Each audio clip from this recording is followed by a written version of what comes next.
এই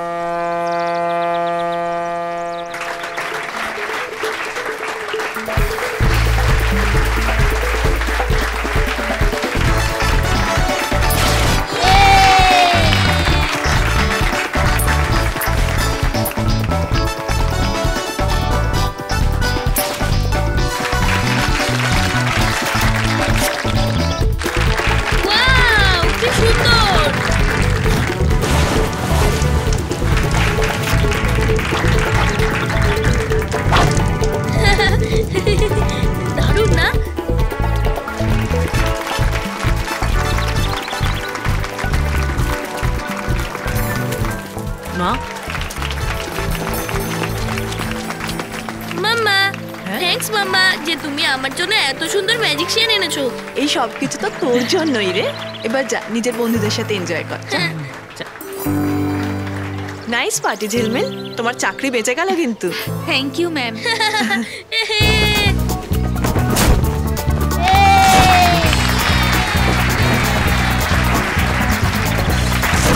বার্থডে বয়কেই উপরে পাঠিয়ে দেবে মনে হচ্ছে।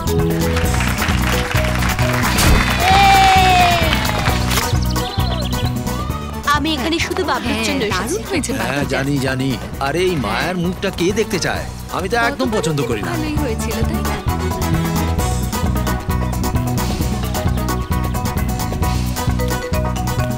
High Pritam. Hello. Hello. Hi hello, Sonika. কেমন আছেন আপনি? হ্যালো। হাই, ম্যাজিক দেখবো মা প্লিজ। আচ্ছা ঠিক আছে, আমি ওকে ম্যাজিক শো দেখিয়ে আনছি। Well done. আচ্ছা তোমার এই নতুন কন্ট্রাক্টে আমার জন্য একটা অংশ তো থাকা উচিত। তোমার মাথা খারাপ হয়ে গেছে নাকি? মাথা নয়, মুখটা খারাপ হয়ে গেছে আমার। যদি আমি আমার মুখটা খুলি না, অনেক প্রবলেম হবে তোমার। ইউ মা, ও যদি আমার পার্টিটা নষ্ট করে না, আমাকে দূর করে দেবো। মায়া মা, তুই কিচ্ছু বলিস না এখন।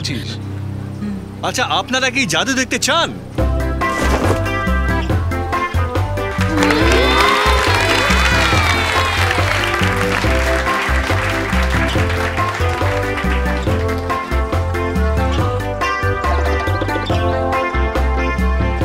এবার আপনাদের আমি একটা সত্যিকারের জাদু দেখাতে যাচ্ছি। আজকে এখানে জাদুঘর সিমসিম আপনাদের মধ্যে কাউকে একেবারে আকাশে সফর করাবে। কি প্লেনে বসাবে নাকি? না স্যার, আপনি দেখুন তো আগে জাদুকর কি করে এখানে। এখানের মধ্যে এমন কে আছেন যার সাহস আছে সত্যিকারের আকাশে ওড়ার? সবাইকে বোকা বানাতে পারবে, আমাকে নয়। দেখাও দেখি কি দেখাবে। প্রীতম শোনো না একটু। আরে কিচ্ছু হবে না। হ্যাঁ দেখি জাদুকর sir. Please please come. Okay. হ্যাঁ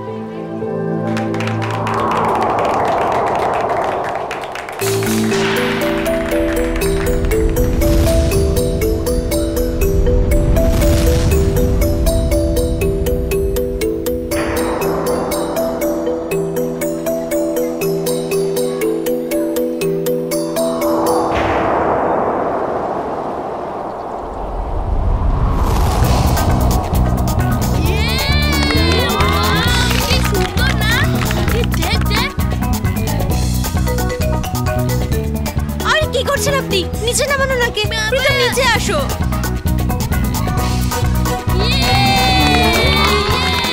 প্রীতম নিচে আসো, রে কি করছো তুমি? নিচে আসো।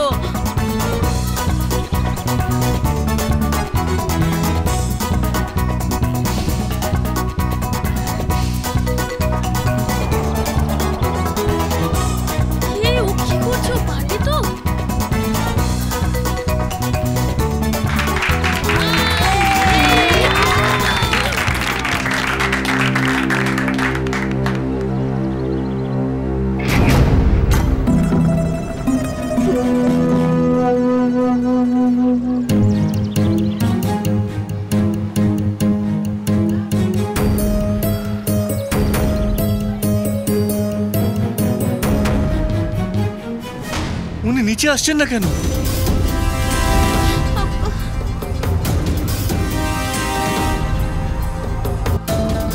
আরে উনি কোথায় যাচ্ছেন? আরে এটা কি হলো? আরে প্রীতম, আরে আটকানো নাকি বাবা।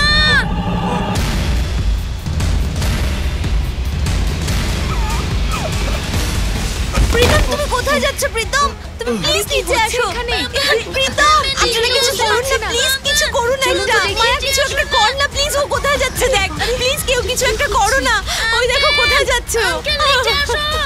কিছু কর না। কি হচ্ছে কিছুই তো বুঝতে পারছি না। সোনিকা তুমি চিন্তা করো না, ও এসে যাবে। প্রীতম প্লিজ, প্রীতম প্লিজ নিচে নামো। প্রীতম নিচে আসো। কিছু কর না মায়া, প্লিজ কিছু করো। বাবাকে নিচে। আরে কোথায় গেলে তুমি? কোথায় চলে গেলে? দেখাই তো যাচ্ছে না। সোনিকা নিজেকে সামলাও।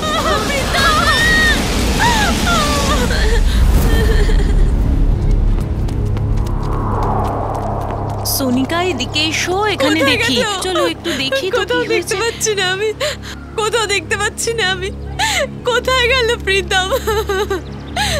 প্রীতম শুনুন ম্যাডাম প্লিজ। ম্যাডাম আমরা সবাই চেষ্টা করছি খোঁজার, আর যদি আমরা খুঁজে না পাই তাহলে সিআইডি কে ফোন করছি। হ্যাঁ সোনিকা, হ্যালো হ্যালো, প্রীতম কোথায়? চিন্টু, আমার বাবা আবার ফিরে আসবে তো? জাদুকর আঙ্কেল তো চলে গেল। হ্যাঁ তুই কাঁদিস না, প্রীতম আঙ্কেল ঠিক চলে আসবে। রাতে ঠিক বাড়ি ফিরে আসবে। আপনি সবাইকে যার যার নিজের বাড়িতে চলে যেতে বলুন। প্রীতম চলে আসবে, নইলে। কিন্তু আপনি কে? আর প্রীতম কোথায়? হ্যালো হ্যালো, কেউ কিছু বলছে না কেন? হ্যালো, কি হলো? কে ফোন করছে সোনিকা? কেউ না। ও প্রীতম বাড়ি চলে গেছে। আমরাও বাড়ি ফিরে যাই। বাবা বাড়ি চলে এসেছে? হ্যাঁ বাবু, বাবা বাড়ি চলে গেছে। চলো বাবা। সোনিকা আমার কথাটা তো শোনো। তুমি যেখানে বলেছিলে আমি সেখানে চলে এসেছি। তুমি তো এইটাও বলেছিলে যে প্রীতম বাড়িতে চলে আসবে, কিন্তু প্রীতম তো বাড়িতেও আসেনি। তুমি দয়া করে এইটুকুনি তো বলে দাও যে প্রীতম কোথায়। ঠিক আছে।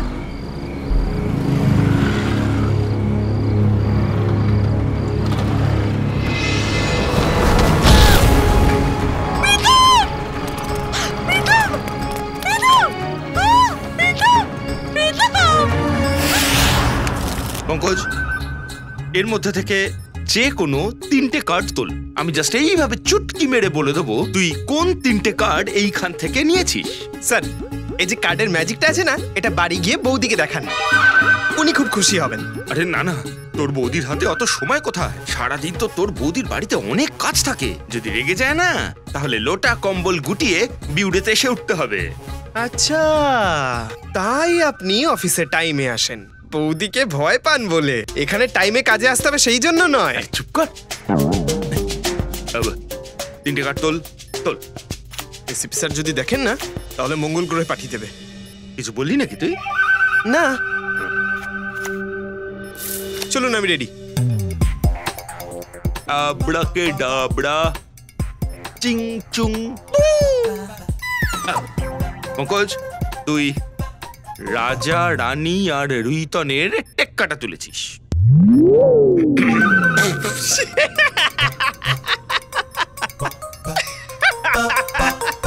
ফেল হয়ে গেল, ম্যাজিক ফেল হয়ে গেল। কোথায়? কোন জুনিয়র স্ট্যান্ডার্ডের বাচ্চা থেকে শিখেছিলেন? কি হয়েছে? কোন কথা নিয়ে এত হাসছো? হ্যাঁ, আরে স্যার, এই ফ্রেডি স্যার না ম্যাজিক ট্রিক দেখাচ্ছিলেন, কিন্তু ম্যাজিক ফেল।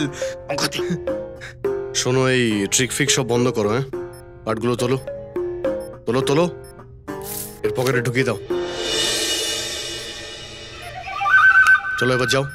স্যার, আমি কিছু করিনি। এই কার্ডগুলো আমার না, ফ্রেডি স্যারের। ইনি সবসময় আমাকে এরকম র্যাগিং করেন, দেখুন না। তোমার কার্ডস? ঠিক আছে, তাহলে ওকেই দিয়ে দাও। কি হলো? স্যার, কার্ডস আমার কাছে নেই। কি অদ্ভুত, কি কথা বলছিস তুই? এই মাত্র তোর পকেটে ঢোকালাম তো আমি। না স্যার, আমার পকেটটা ফাঁকা। আরে কার্ডগুলো তুমি ওর পকেটে দাওই নি। আরে স্যার, আপনার সামনেই তো ঢোকালাম। না না না না, ওগুলো তোমার পকেটেই আছে। আরে আরে ওদিকে চেক করো না।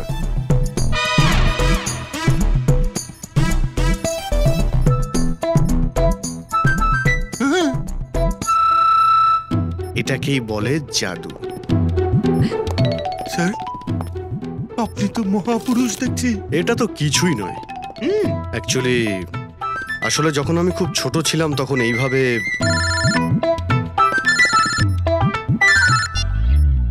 হ্যালো ফোন হয়েছে।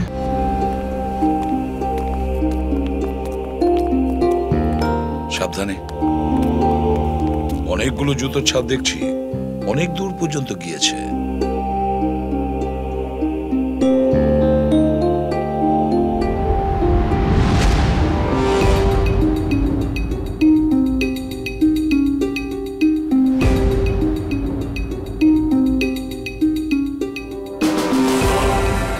মাই গড, খুব আশ্চর্যভাবে মেরেছে একে।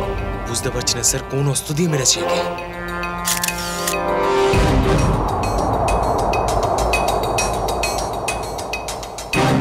এর শরীরে তো কোনো আঘাত বা ক্ষতের চিহ্ন নেই।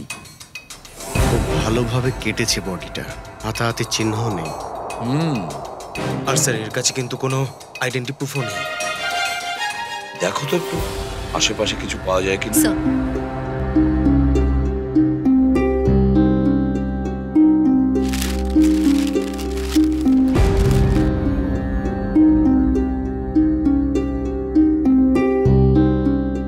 লাশ ওখানে আর রক্ত এখানে, খুব অদ্ভুত ভাবে ছড়িয়ে আছে স্যার। হ্যাঁ, এখান থেকে এইভাবে একরকম ভাবে, আর এই এখানে একেবারে অন্যরকম ভাবে। জুতোর ছাপ দেখে আমরা বুঝতে পারবো কটা লোক ছিল।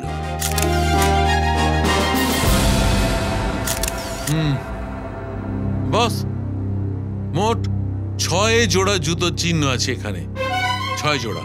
তার মধ্যে একটা এই লোকটির জুতোর চিহ্ন যে মারা গেছে। স্যার, স্যার এই পেপারসে তেল লাগা রয়েছে। মনে হচ্ছে যারা এখানে ছিল তারা হয়তো খাবার জিনিস এনেছিল। আর স্যার এই সব কাগজগুলো একই রকম দেখতে, কোনো অঙ্ক বই থেকে ছেঁড়া। খাবার যখন খেয়েছে আশেপাশেই কোনো দোকান থেকে এনেছে। খোঁজ নাও আশেপাশের দোকান থেকে। হ্যাঁ,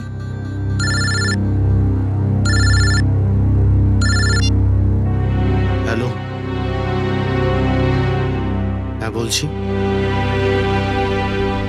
কি সোনিকা দেবী, আপনি বলছেন যে সিমসিম নামের এক অচেনা জাদুকর প্রীতমকে হাওয়াতে ভাসিয়ে রেখেছিল, আরও হাওয়াতে উঠতে উঠতে বাড়ির বাইরে গিয়ে অদৃশ্য হয়ে যায়, আর তারপরও লাশ উপর থেকে আপনার পায়ের কাছে এসে পড়ে।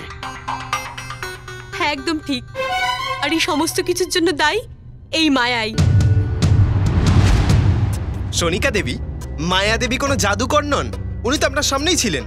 দেখুন না স্যার, এ কিসব উল্টোপাল্টা কথা বলছে। সোনিকা দেবী, আপনার কেন মনে হচ্ছে যে প্রীতমের এই অবস্থার জন্য দায়ী মায়া দেবী? স্যার, এনার আর আমার হাজবেন্ডের মধ্যে অনেক দিন ধরে ঝগড়া চলছিল, আর এই পার্টিটা উনিই রেখেছিল, আর ওই জাদুকর ওনাকে তো এই রেখেছিল। না স্যার, জাদুকরকে মায়া ডাকেনি, ওনাকে তো ঝিলমিল ডেকেছে। ঝিলমিল? ঝিলমিল মায়ার ম্যানেজার। বলুন ঝিলমিল দেবী। স্যার, আসলে ম্যাডাম একদিন আগে বললেন পার্টিতে অন্যরকম জাদু যাতে দেখানো হয়, তো এই জন্য। তাহলে জাদুঘরকে আপনি ডেকেছিলেন? না স্যার, আসলে ম্যাডামের পছন্দ হয় এমন ম্যাজিশিয়ান আমি পাচ্ছিলাম না, আর এরই মধ্যে আমি সিমসিম ম্যাজিশিয়ানের ম্যানেজারের ফোন পাই। উনি আমাকে কিছু ভিডিও লিংক পাঠিয়েছেন, সেগুলো পছন্দ হওয়ার পর ওনাকে কাজটা দিই। ওই জাদুকরের ম্যানেজারই আপনাকে ফোন করেছিল? হ্যাঁ। উনি কি করে জানলেন যে আপনি জাদুঘর খুঁজছেন? জানি না স্যার। সব জানার পরে আপনি দ্বিতীয়বার ফোন ট্রাই করেছিলেন? স্যার, আমি অনেকবার ট্রাই করেছি, কিন্তু এই নাম্বারটা বারবার নট রিচেবল আসছিল। আর যেই নাম্বার থেকে আমাকে ফোন করেছিল সেটাও লাগছে না। আমি ট্রাই করেছিলাম।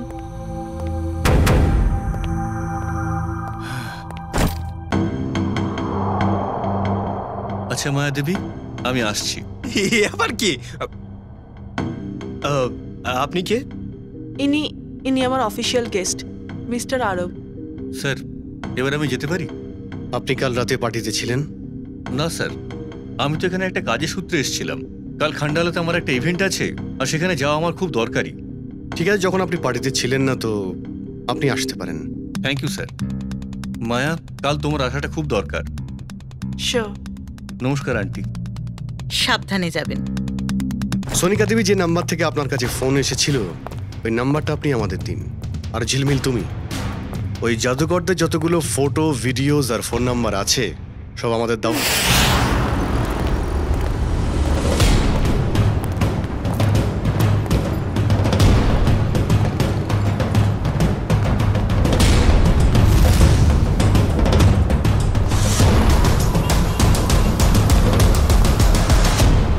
বলুন স্যার, কটা সিঙ্গাড়া দেবো? আরে দাদা, আমরা সিঙ্গারা খেতে আসিনি। এই সিঙ্গারা প্যাকিং করার সময় যে পেপারের ইউজ করেন আপনারা, সেই ব্যাপারে কিছু জিজ্ঞাসাবাদ করার ছিল। কি? আমি তো বুঝতে পারছি না। সামনে যে দ্বিতীয় গলিটা রয়েছে সেখানের বন্ধ একটা স্টোর হাউসে একজন খুন হয়েছে। এই কাগজ আমরা সেখানেই পেয়েছি। আমি কিছু জানি না স্যার। এটাকে ভালো করে দেখুন, চেনেন এটাকে আপনি? আরে বাবা, এটা তো এই ন্যাশনাল ম্যাপসের পেপার, যেটা আমরা আগের সপ্তাহে পেপারওয়ালার কাছ থেকে নিয়েছিলাম। বাবা, এই পেপারগুলোকে তুমি চেনো? হ্যাঁ একদম স্যার, আমি তো এখানেই পড়ি না। আর এটা আমার স্কুল। এ আমার ছেলে টমটম। আমার আসল নাম বিনয়। তাহলে একটা কথা তো পরিষ্কার, যে যাদের বিরুদ্ধে প্রমাণ পেয়েছি তারা সবাই তোমার এখান থেকেই ব্রেকফাস্ট নিয়ে যেত। এরকম আরো অনেক কাগজ পাওয়া গেছে ওখানে। ওরা কি এখানে প্রায় দিনই আসতো? স্যার, দুজন তো আসতো, বেশ কয়েকদিন ধরে ওদের জলখাবারও নিয়ে যেত। হ্যাঁ স্যার, মনে পড়েছে, কিন্তু কাল সন্ধ্যা থেকে ওরা আসেনি। একটা ছেলে ছিল আর একটা মেয়ে, আর মেয়েটার মুখে একটা লম্বা আঘাতের চিহ্ন ছিল। ওই দিদিটা আমার টফির জাদু দেখায়।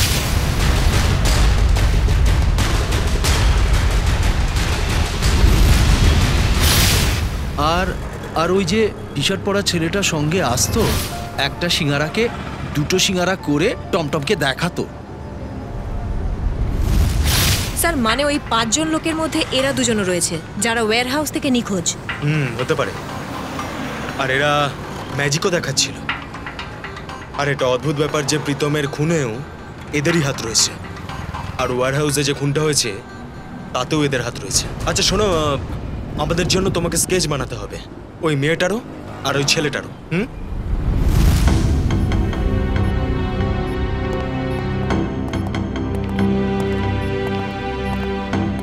সালুকে, এটা তুমি কি করছো? হ্যাঁ, কিরকম ছবি আঁকছো? স্যার, এটা তো মনে হচ্ছে কোনো পাপেটের স্কেচ। না না পুরবি, পাপেট নয়। জাদু দেখাবার সময় এই প্রীতমকে এইভাবে হাওয়ায় ওঠানো হতো, এই ড্রোনগুলোর সাহায্যে। এই দেখো, এর হাতের ওপর এই চিহ্নটা, আর এই দেখো এর পায়ের ওপর এই চিহ্নটা। এই চিহ্নগুলো ও এই ড্রোনগুলোর স্টিংসের, আর এই ড্রোনগুলো ব্যাটারি চালিত ড্রোন। স্যার, সেটা আবার কি? টেকনিক্যাল ভাষাতে ড্রোনকে আমরা বলে থাকি মানববিহীন বিমান, আনম্যান এয়ারক্রাফট। আসলে প্রত্যেকটা ড্রোন আলাদা আলাদা রোবট, উড়ন্ত রোবট, ফ্লাইং রোবট। তাহলে এটাই জাদু ছিল ওই ম্যাজিশিয়ানের।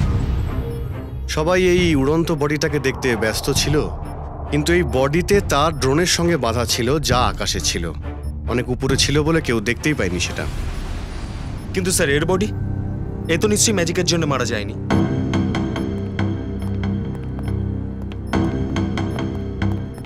একে কোনো দাঁতযুক্ত অস্ত্র দিয়ে কাটা হয়েছে, পেটটা কেটে আলাদা হয়ে গেছে, তাও আবার মেরুদণ্ডের হাড় দুটুকরো হয়ে। আসুন, আমি চিহ্নগুলো দেখাচ্ছি।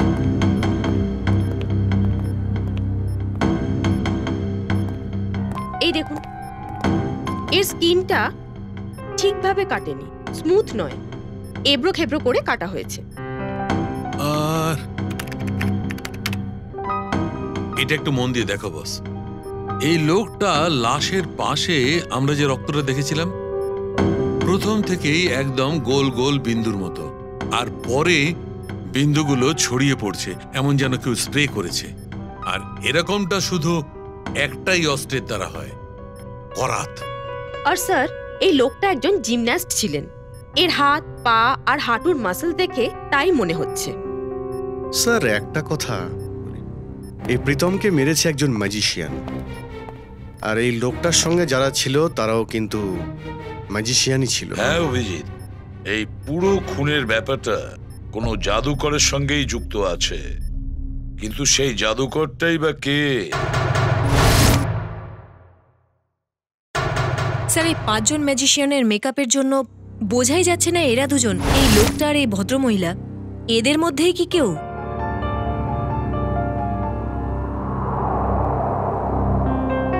প্রবি, ওপরে 2 নম্বরে যে মেয়েটি আছে না ম্যাজিশিয়ানদের মধ্যে, ওটা নিচে আঁকা যে 2টো ফটোগ্রাফস, তার মধ্যে ওই মেয়েটা। এদের দুজনের ফটোগ্রাফ জুম করো। অভিজিৎ দেখো, দুজনের মুখের মধ্যে এরকম কাটা দাগ আছে, কোনো আঘাতের চিহ্ন।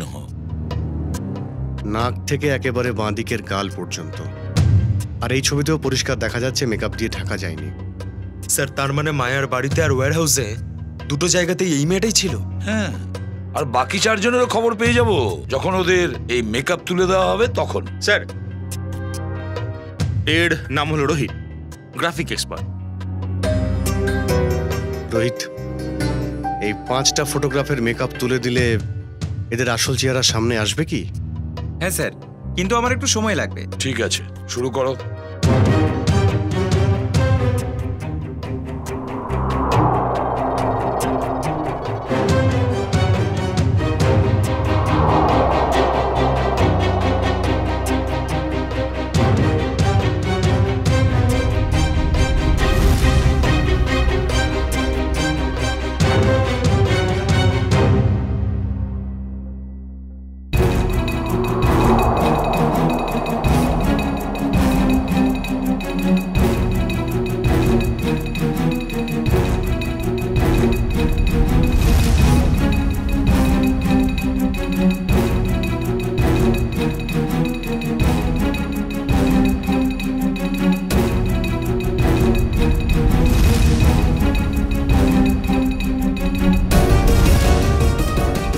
মানে হলো এরা দুজন মায়ার পার্টিতে ছিল বাকি 3 জনের সঙ্গে।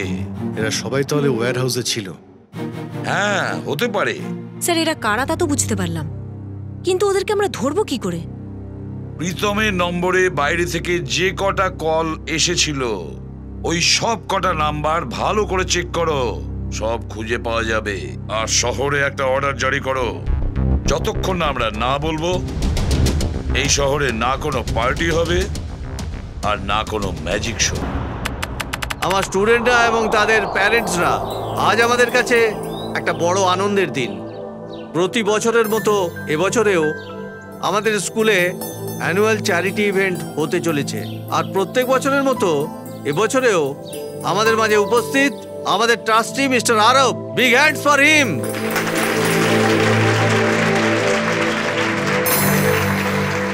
আর বাচ্চারা, আমাদের ইভেন্ট শুরু হতে চলেছে একটা ম্যাজিক শো দিয়ে। বড় একজন ম্যাজিশিয়ান, সে তার খেলা দেখিয়ে আমাদের মনোরঞ্জন করবেন। দেখো, ম্যাজিশিয়ান এসে গেছে। বাচ্চারা দেখো, এবার ম্যাজিশিয়ান তার নিজের ম্যাজিক দেখাবে। হাততালি।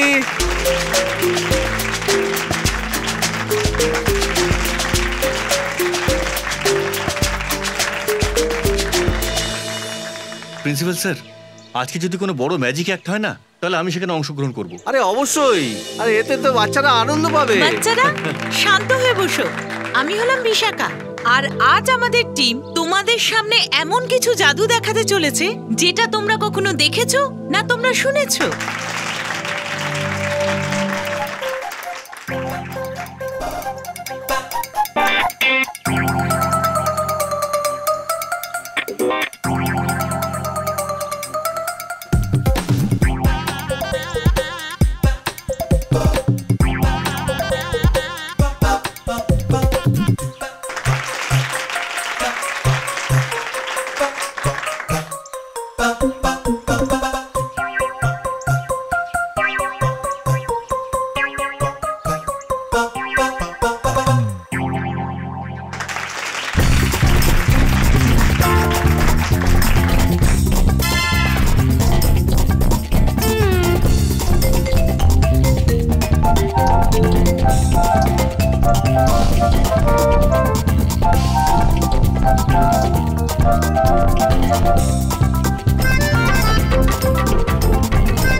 সময় এসে গেছে আজকের সবথেকে বড় জাদুর খেলা। আর ওই খেলাটা হলো ইন্ডিয়ার সবথেকে পপুলার একটা জাদু।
জাদুটা দেখতে চলেছ এটা সত্যি সত্যি সবথেকে বড় আশ্চর্যজনক। এই খেলাটা তোমাদের মধ্যে কেউ খেলতে চাইবে? তুমি? তুমি? আপনি? হ্যাঁ হ্যাঁ নিশ্চয়ই। হ্যাঁ স্যার, প্লিজ আসুন।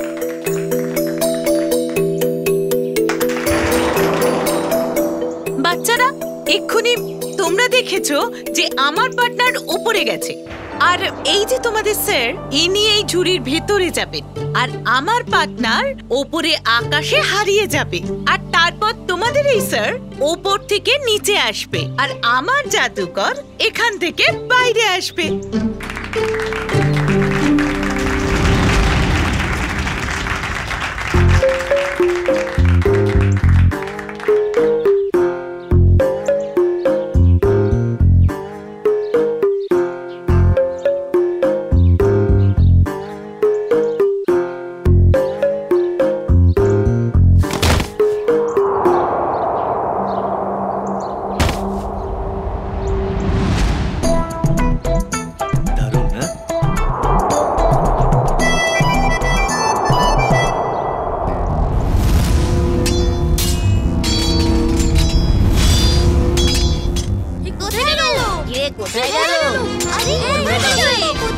ভয় পেও না বাচ্চারা।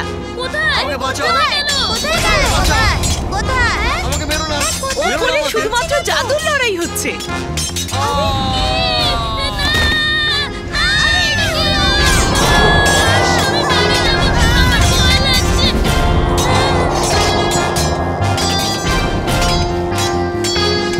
কিচ্ছু হয়নি বাচ্চারা, শান্ত হও, শান্ত হও, এটা শুধুই জাদু আর কিচ্ছু নয়।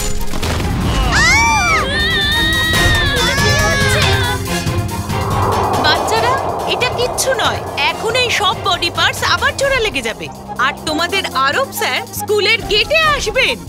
ওই দেখো তোমাদের আরব স্যার, উনি গেটে চলে এসেছেন।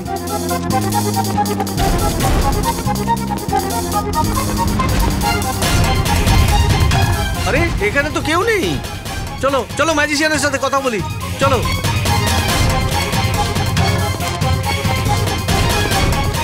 আরে এই ম্যাজিশিয়ানরা কোথায় গেল? এইসব কি হচ্ছে?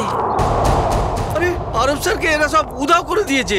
পুরুষ আর মহিলা মিলে 5 জন লোক ছিল এই দলটাতে। হ্যাঁ, আর ওদের সঙ্গে ওই জাদুর জিনিসপত্রও ছিল, আর ওরা একজন অরেঞ্জ স্যুট পরা লোককে কিডন্যাপও করে নিয়েছে, হয়তো বা মেরেও দিয়েছে ওকে। পুরো শহরে নজরদারি বসিয়ে দাও, কোনো অবস্থাতেই এই লোকগুলো খান্ডালার বাইরে যেন যেতে না পারে। ওকে, আউট। গোটা মুম্বাইয়ে আমরা এদের শোয়ের উপরে নিষেধাজ্ঞা জারি করেছিলাম। এদের বাইরে বেরোনো প্রায় বন্ধ করে দিয়েছিলাম, আর তাই ওরা এখানে খান্ডালায় এসে ওদের উদ্দেশ্য সফল করেছে। মিসেস মায়া, এই সমস্ত দুর্ঘটনাগুলো আপনারই পরিচিত লোকেদের সঙ্গে হয়েছে। প্রথমে প্রীতম আর তারপরে এই আরব। হয় এই অপরাধের সঙ্গে আপনিও জড়িত আছেন, আর না হলে আপনার জীবন বিপন্ন হতে পারে। আপনি নিশ্চয়ই আমাদের কিছু লুকোচ্ছেন। না স্যার, এরম কোনো ব্যাপার না। আমি আর প্রীতম তো বিজনেস পার্টনার। আমাদের একটা এন্টারটেনমেন্ট কোম্পানি ছিল, রেনবো ম্যাজিকের নাম, যেটা আমরা 2010-এ আরবকে বেচে দিই।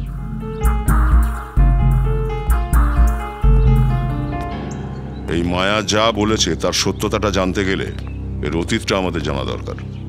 এদের কোম্পানি আর পার্টনারশিপের কাহিনীটা আসলে কি সেটা বের করতে হবে। কি?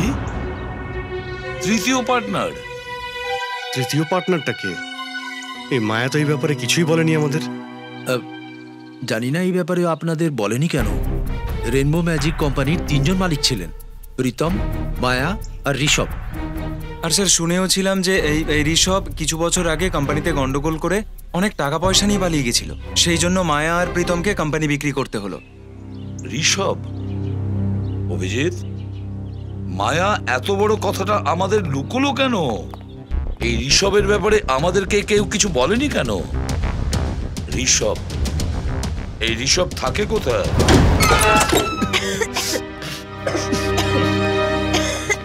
স্যার, বাড়িটাকে দেখে তো মনে হচ্ছে যে অনেকদিনই বন্ধ রয়েছে এটা। হ্যাঁ, একটা কাজ করবে, সারা বাড়িটা ভালো করে দেখো, প্রতিটা ইঞ্চি ভালো করে দেখো। হয়তো কোনো গোপন সূত্র পেয়ে যাব। হ্যাঁ, কাজে লেগে পড়ো।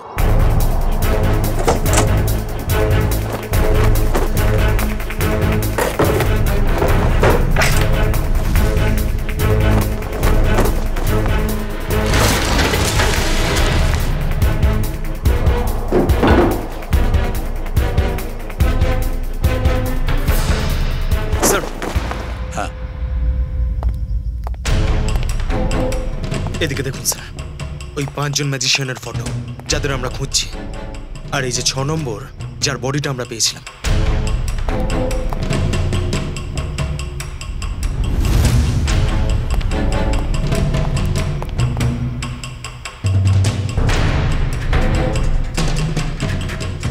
স্যার, হ্যাঁ স্যার, একটা ফুলদানির টুকরো পেয়েছি।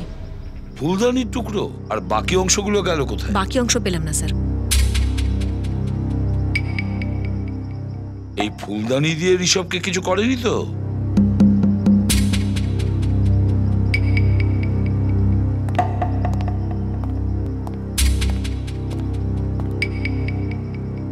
এতক্ষণ তো আমরা এই বাড়ির প্রতিটা জিনিস ভালো করে দেখেছি ভেতরে, এবার বাইরে দেখি।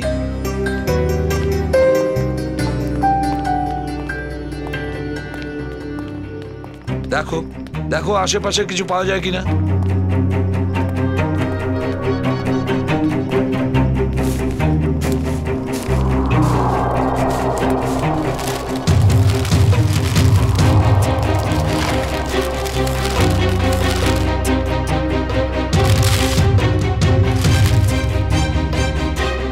সচিন, সচিন, এখানকার মাটিটা দেখো, এখানে কিছু একটা গোলমাল তো আছেই। এটা একটুখানি খুঁড়ে দেখো তো।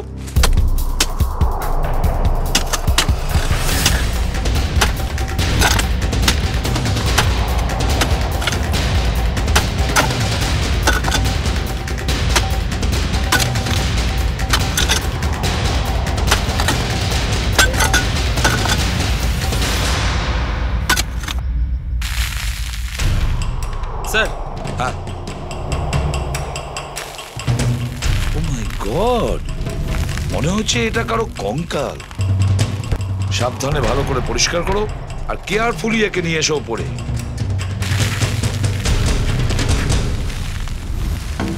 এই দেখো, ও মালটা নয়? এই দেখো, মনে হচ্ছে এটা সেই ফ্লাওয়ার ভাসের একটা পার্ট। এই দেখো। স্যার, ভূমি একটা ভাগ পুঁতে রাখলো আর একটা ভাগ ভেতরে রাখলো। রবি, মনে হচ্ছে মারার মুহূর্তে এই অংশটা ওখানে পড়ে গেছে আর বাকিটা ও এখানে পুঁতে দিয়েছে।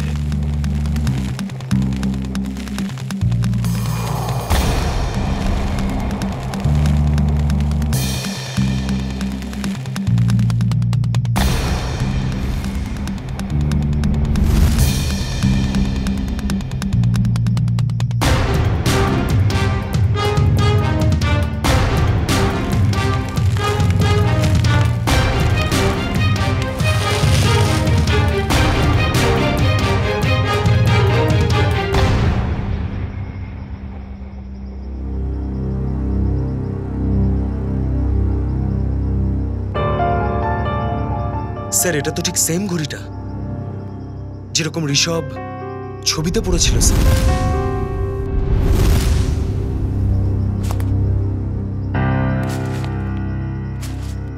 ঋষভের ঘড়ি? তাহলে ঋষভকে মেরে এখানে পুঁতে দিয়েছিল, আর সবাই জানে যে ঋষভ গা ঢাকা দিয়েছে। স্যার তাহলে তো আমাদের মায়াকে জিজ্ঞাসাবাদ করতে হবে স্যার। হ্যাঁ সচিন, মায়াকে তো জিজ্ঞাসাবাদ করবই করব, কিন্তু এত তাড়াতাড়ি নয়। প্রথমে ওই 5 জন ম্যাজিশিয়ানকে হাতের মুঠোয় নিই। স্যার স্যার ওই ম্যাজিশিয়ান গ্যাংয়ের যে 2টো নাম্বার যেটা বন্ধ হয়ে গেছিল স্যার, ওটা ও কি স্যার ওর মধ্যে একটা নাম্বার অন হয়েছে স্যার, আর আমরা ভাবতেও পারবো না কোথায় কার সঙ্গে কথা বলার জন্য। চিন্টু সোনা, এই স্যান্ডউইচটা তুমি না খেলে আমি খেয়ে নেব। যদি তুমি দুধ খেতে বারণ করো তাহলে খাবো। একদম নয়, দুধ তো তোমাকে খেতেই হবে। দুধ না খেলে তুমি স্ট্রং হবে কি করে? তাড়াতাড়ি বড় হতে হবে না? এটা কি? কি হয়েছে রে মা? কিছু না মা। ঠিক আছে, তাড়াতাড়ি ফিনিশ করো। এটা আবার কার নম্বর? হ্যালো, শোনো, একেবারে নর্মাল থেকে তোমার মা আর তোমার ছেলেকে বলো আমি একটা জরুরি কাজের জন্য বাইরে যাচ্ছি, আর রেখা ফিলাতে এসে আমার সাথে দেখা করো। আর এটা জানার আগে যে আমি কে, এটা জেনে নাও যে সিআইডি জেনে থাকুক বা না থাকুক, যে তুমি কি করেছো ঋষভের সাথে, আমি সব কিছু জানি। আর যদি তুমি চাও যে চিন্টু সুস্থ স্বাভাবিক থাকুক, তাহলে আমার সাথে দেখা করে হিসেব নিকেশ করে নাও।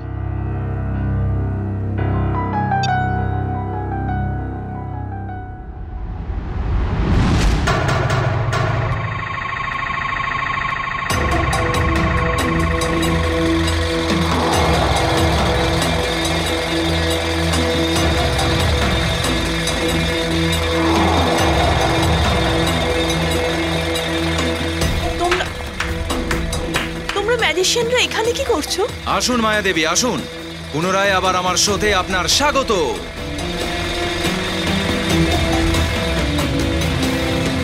এই শো আমরা শুধুমাত্র আপনার জন্য প্রস্তুত করেছি। ছাড়ো আমাকে। চুপচাপ দাঁড়ান এখানে, এবার আপনি দেখবেন আপনার কি হাল করি আমরা।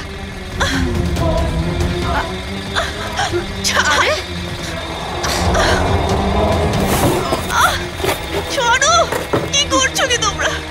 ছাড়ো প্লিজ। এই ছেড়ে দাও। কি হলো? হ্যাঁ, চিৎকার করছো কেন? অনেক বছর আগের ঋষভও এমন ভাবে চিৎকার করেছিল, কিন্তু তুমি আর প্রীতম ওর কোনো আর্তনাদ শোনোনি, মেরে ফেলেছো ওকে। আমি এর কিচ্ছু করিনি, আমার কথা তো একটা কথাও শুনবো না আপনার। নিশার সঙ্গেও একই কাজ করেছেন আপনি, আর সেই একই কাজ আপনার সঙ্গেও করব। আর এই সব কিছুর জন্য আমরা আমাদের এক বন্ধুকেও হারিয়ে ফেলেছি। ওনার সাথে যা হয়েছিল সেটা প্র্যাকটিসের সময় ভুল হয়েছিল, কিন্তু সেই ভুলটা আমরা তোমার সঙ্গে কখনোই করবো না। ঢোকা ওকে বক্সে। ছেড়ে দাও আমাকে, ছেড়ে দাও। ছাড়ো না, ছাড়ো না। এই কে রে? হ্যাঁ, আপনি ছেড়ে দাও ওকে। এরা আমায় মারতে চায়। মা, মায়া মায়া একদম ভয় পাবে না, এরা তোমার কিচ্ছু করতে পারবে না।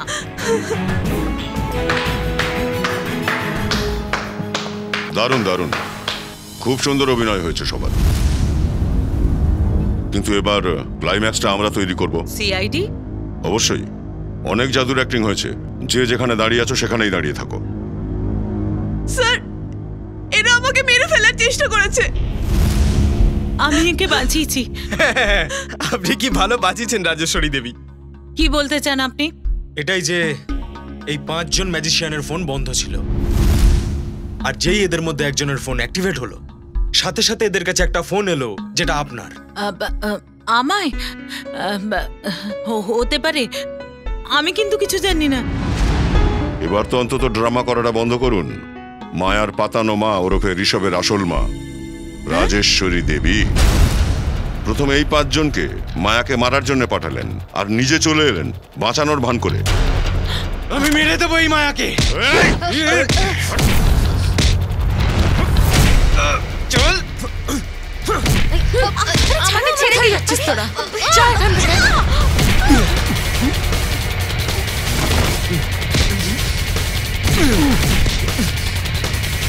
অনেক জাদু দেখেছিস তুই, এবার এই জাদুটা দেখ।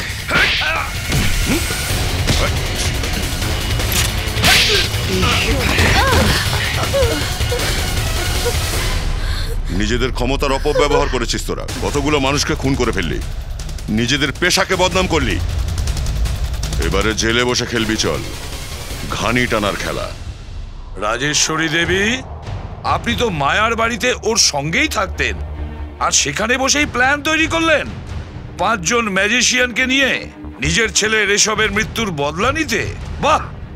কেন করব না আমি এসব? বলুন না কেন করব না? এই মায়া আর প্রীতম মিলে দুজনেই আমাকে আর বাকি সবাইকে ধোঁকা দিয়েছে। আমার ছেলেকে বিশ্বাসঘাতক, দোষী আর কাপুরুষ বলেছে। তারপরে তো আমাকে ওই কথাগুলোকে বিশ্বাস করিয়েছে। আপনার আইনের সাহায্য নেওয়া উচিত ছিল, আইন ওদের শাস্তি দিত, কিন্তু আইন আপনি নিজের হাতে তুলে নিয়েছেন। স্যার, আপনার আইন প্রমাণ চায়, আর আমার কাছে কোনো প্রমাণ নেই। আর প্রমাণ নেই বলেই এই মায়ার প্রীতমকে আইন ছেড়ে দিত। তাই আমি এদের সাথে আরবকে মারারও প্ল্যান করি, যাতে কোনো প্রমাণই না থাকে। আর মায়া, তুমি কেন মেরেছো ঋষভকে? স্যার, আমি ঋষভকে মারিনি। সেদিন অবস্থাটাই এমন হয়েছিল যে আমার ক্ষতি হয়েছে, বাজারে ঋণ আছে। তোমার এই একগুঁয়েমি আমি আর মায়া একদম বরদাস্ত করব না। কোম্পানি বিক্রি হবে, আর তুই কিচ্ছু বলবি না, বুঝেছিস? তুই আমাকে বোঝাবি কি করতে হবে আর কি না। তুই যদি পথের কাঁটা হোস, আমি তোকে ছাড়বো না। আমার গায়ে হাত তুললি, আমি তো তোকে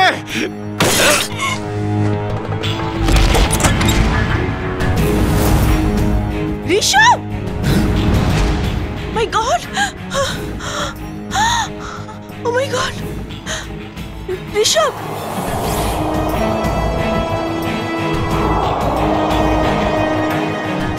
মায়া, দেখো মায়া, এটা কি করলে তুমি? একে মেরে ফেললে। আমি পুলিশকে সবকিছু বলে দেব, আর রাজেশ্বরী আন্টিকেও।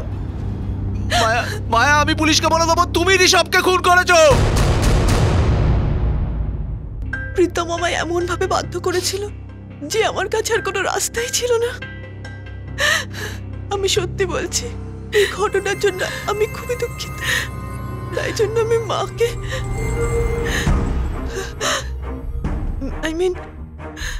রাজেশ্বরী আন্টিকে আমার সাথে আমার বাড়ি নিয়ে যাই। আমি তো এটা কখনোই জানতে পারতাম না যে এই মায়া আর প্রীতম আমার ছেলের সাথে কি করেছে। কিন্তু গত মাসে যখন এদের মধ্যে ঝগড়া হচ্ছিল, দেখো, আমাকে উস্কিও না, নাহলে আমি সবাইকে বলে দেবো আমরা দুজনে মিলে ঋষভকে মেরেছি। তখন আমি সবকিছু শুনেছি। সত্যিটা জেনে যাওয়ার পরেও আপনি মায়ার কোনো ক্ষতি করেননি, আর ওর বাড়িতেই থাকতেন কেন? গত কয়েক বছর ধরে আমি এর আর এর ছেলে চিন্টুর সাথে এর বাড়িতেই থাকছি। অনেকবার একে মারার চেষ্টা করেছি, আজও একে মারতে চাই আমি, কিন্তু এর ছেলে চিন্টুর কথা ভাবি। চিন্টুর জন্যই তো এখনো পর্যন্ত বেঁচে আছে। একটা বাচ্চার কাছ থেকে আমি ওর মাকে কি করে ছিনিয়ে নি?